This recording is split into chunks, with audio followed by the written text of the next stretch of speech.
Se a vossa justiça não for maior que a justiça dos mestres da lei e dos fariseus, vós não entrareis no reino dos céus. Vós ouvistes o que foi dito pelos antigos: não matarás. Quem matar será condenado pelo tribunal. Eu, porém, vos digo: todo aquele que se encoleriza com seu irmão será réu em juízo. Quem disser ao seu irmão patife será condenado pelo tribunal. Quem chamar o irmão de tolo será condenado ao fogo do inferno. Portanto, quando tu estiveres levando a tua oferta para o altar e ali te lembrares que teu irmão tem alguma coisa contra ti, deixa a tua oferta ali diante do altar e vai primeiro reconciliar-se com seu irmão enquanto ainda estão a caminho. Só então vai apresentar a tua oferta. Procura reconciliar-te com teu adversário enquanto caminha contigo para o tribunal. Senão o adversário te entregará ao juiz, o juiz te entregará ao oficial de justiça e tu serás jogado na prisão. Em verdade eu te digo, dali não sairás enquanto não pagares o último centavo. Palavra da salvação. Glória a vós, Senhor.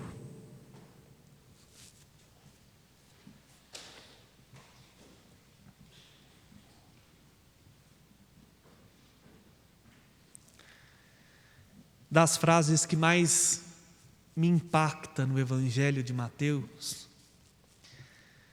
e assim, não por falta de modéstia, mas por de fato reconhecimento do tempo de estudo, dos evangelhos é o que eu pude debruçar-me sobre um maior tempo no meu estudo teológico, inclusive para a minha monografia de conclusão de curso, que foi sobre o Evangelho de Mateus, só que em outra passagem, sobre a expressão minha igreja, mas fecha parênteses porque o assunto aqui não é o trabalho do padre, mas é a palavra de Deus, para dizer que das frases que mais me impacta neste Evangelho é exatamente esta que está no versículo 24.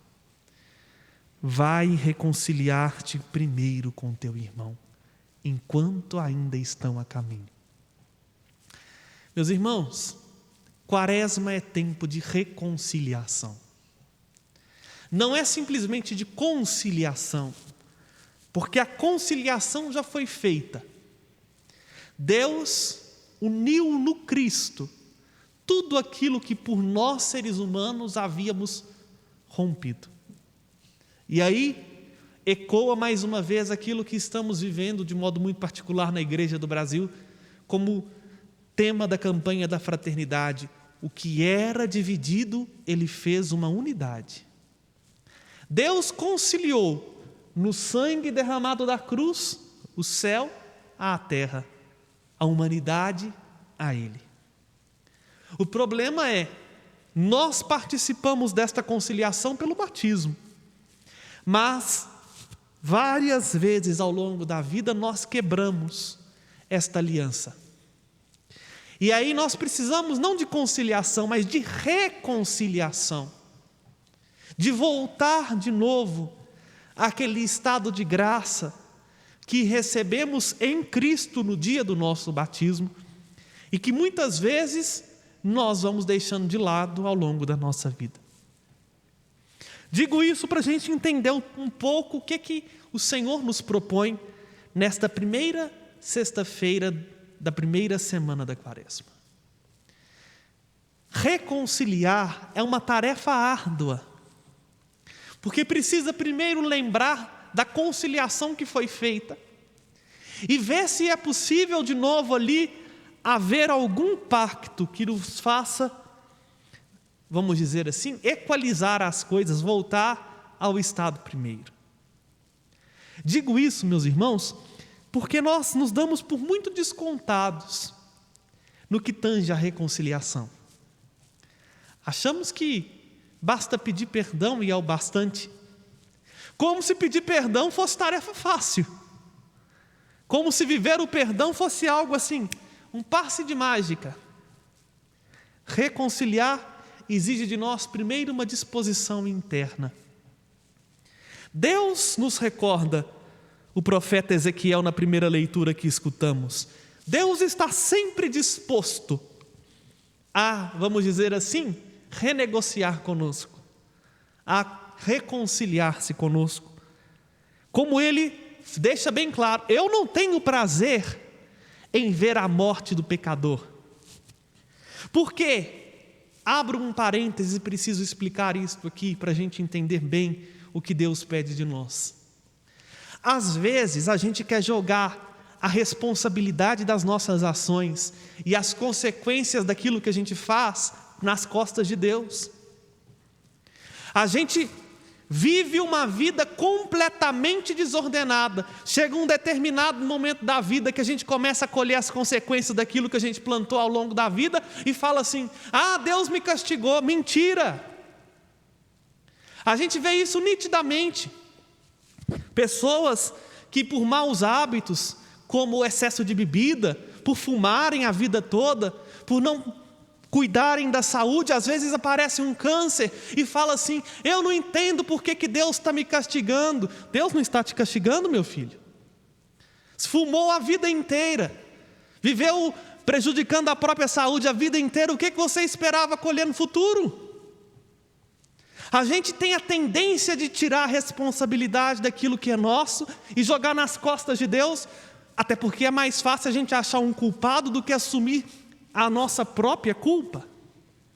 Digo do exemplo da saúde porque é um exemplo muito mais fácil de entender, mas isso em muitas outras áreas da nossa vida.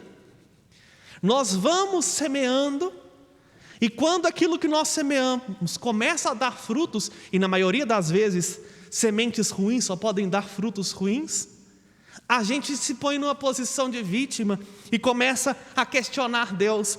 Deus é que hoje nos fala o contrário. Opa, espera aí, eu não tenho nada a ver com isso. E de fato, Ele não tem nada a ver com isso, sabe por quê? Porque Ele nos fez livres. Ele não te obriga a você viver de uma maneira santa.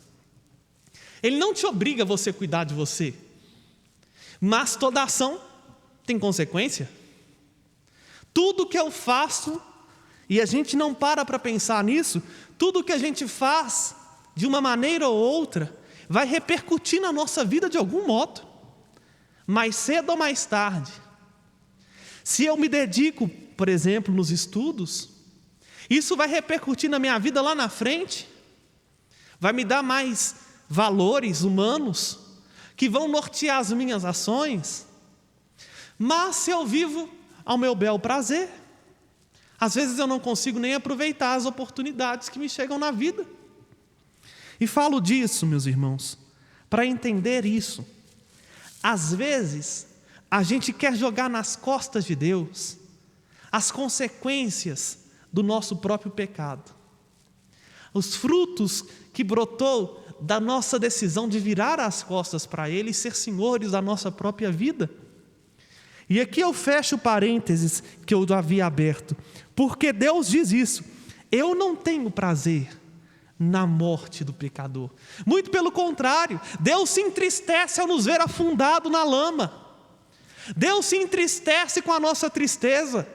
Deus é ferido de morte toda vez que a morte nos toca, porque Ele, em Jesus, assumiu a nossa enfermidade e carregou as nossas dores.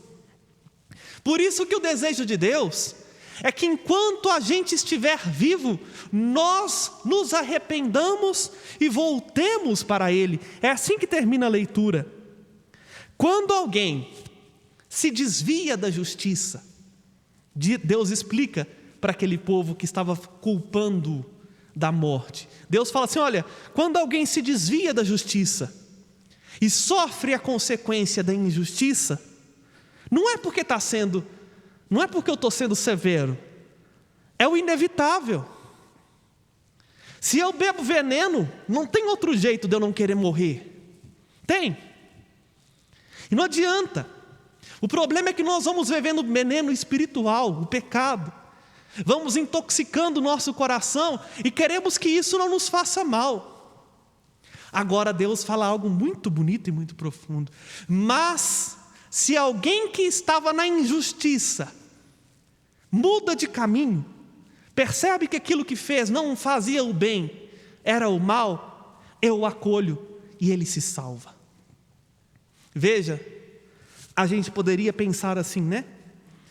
Isso é injusto, porque se ele vivia na injustiça, ele precisa colher os frutos da injustiça. Mas entra aqui algo muito bonito: a misericórdia como chave de reconciliação. Deus está sempre disposto a nos acolher porque Ele é misericórdia e não quer a nossa morte, e não quer que nós pereçamos, muito pelo contrário. A satisfação de Deus é ver-nos vivo, como diz Santo Irineu de Lyon, a glória de Deus é o homem vivo. Mas Santo Irineu continua, a gente não pode parar a frase por aqui: a vida do homem é a contemplação de Deus. É por isso que eu disse isso. A Quaresma é o tempo de reconciliar-nos primeiro com Deus, de ver que às vezes a nossa vida está um tanto quanto distante do coração daquele que tanto nos ama e nos espera. Mas, meus irmãos, é tempo de reconciliação também com outras duas pessoas além de Deus. A Quaresma é tempo de reconciliação também comigo mesmo, porque tem hora que a gente é um tanto quanto vilão de nós mesmos, né? Não somos capazes de nos perdoar, de nos entender e de nos aceitar. Quando encontramos a reconciliação em Deus, a gente também começa a querer reconciliar-nos com as páginas, vamos dizer assim, não tão bonitas da nossa história, e encontrar nelas sentido. E encontrar nelas um bem que nos faz viver hoje de um modo diferente. A Quaresma também é o tempo propício da gente reconciliar com o outro. E é isso que Jesus nos exorta no Evangelho. Aqui fica muito claro para nós, que para nós cristãos, fazer a vontade de Deus não é simplesmente viver a observância irrestrita da lei. Porque qual que é o quinto mandamento da lei de Deus? Vamos lá, vamos voltar lá na nossa catequese. Não matarás. Não matar. Bom, e aí a gente pode falar assim: nunca matei ninguém. Nunca peguei um revólver e dei um tiro numa pessoa. Nunca empurrei ninguém de uma escada. Nunca tirei a vida de ninguém. Jesus vai a algo muito mais além do que a lei. Jesus diz assim: quem se encoleriza com seu irmão será culpado da morte do seu irmão. Quem chamar o seu irmão de idiota, de patife, de tolo, não sou eu não, no Evangelho que acabamos de dizer, será condenado ao fogo do inferno. Jesus está indo além da lei e mostra para a gente algo muito terrível, que matar externamente no físico, talvez a gente nunca tenha feito, mas matamos muitas pessoas dentro de nós. Quando a gente fala assim: eu não quero ver fulano nem pintado de ouro na minha frente. Quando a gente começa a achar desculpas para ver só o erro do outro. E às vezes matamos o outro por bobagem, por picuinhas, por palavras que o outro colocou um tanto quanto maldosas na nossa vida, por briga de herança, por divisões, por egoísmos. E aí a gente vai matando lá no coração, às vezes pessoas que moram debaixo do mesmo teto que a gente não é capaz de perceber nelas a bondade, que a gente não é capaz de suportar os erros dela. Aqui eu já faço uma propaganda, porque o tempo da homilia é muito curto, porque estamos na TV. Mas neste sábado agora, nós vamos ter o segundo tema do nosso retiro, onde eu falo exatamente disso, do perdão. E destas circunstâncias todas. Porque se a gente não reconciliar-nos também com o outro, nós não vamos entender o que é reconciliação em Deus. O Papa Francisco diz algo numa homilia dele, na homilia do dia 17 de março de 2020, do ano passado, na Casa Santa Marta, que diz assim: pedir perdão é também dar perdão. Porque não pode alguém receber de Deus aquilo que não está disposto a dar. E isso é profundo. E é isso que Jesus nos propõe. Nós não podemos chegar aqui diante do altar e querer ofertar ali os nossos dons, as nossas virtudes, se nós não estamos dispostos a fazer o sacrifício do nosso orgulho, a sacrificar o homem velho dentro de nós e dar perdão àqueles que nos ofenderam. É difícil, mas é importante para que nós sejamos salvos e sejamos perdoados. É necessário, meus irmãos, porque nós ainda estamos a caminho, e é por isso que eu disse que esta frase é a que mais me impacta no Evangelho de Mateus. Procura reconciliar-te com teu irmão enquanto vocês ainda estão a caminho. Quanto tempo nós temos de caminhada? Não sabemos. Agora a gente está no caminho, e o caminho significa a estrada que nos leva para o céu, ou seja, essa vida aqui. Estamos caminhando. Mas quem é que pode dizer assim, amanhã eu vou estar vivo? Ninguém. Quem é que pode dizer que vai conseguir chegar ao final do dia de hoje? Ninguém. E por isso o tempo que nós temos para reconciliar com as pessoas com as quais ofendemos e que também nos ofenderam é agora. E é esta penitência que Deus espera de nós.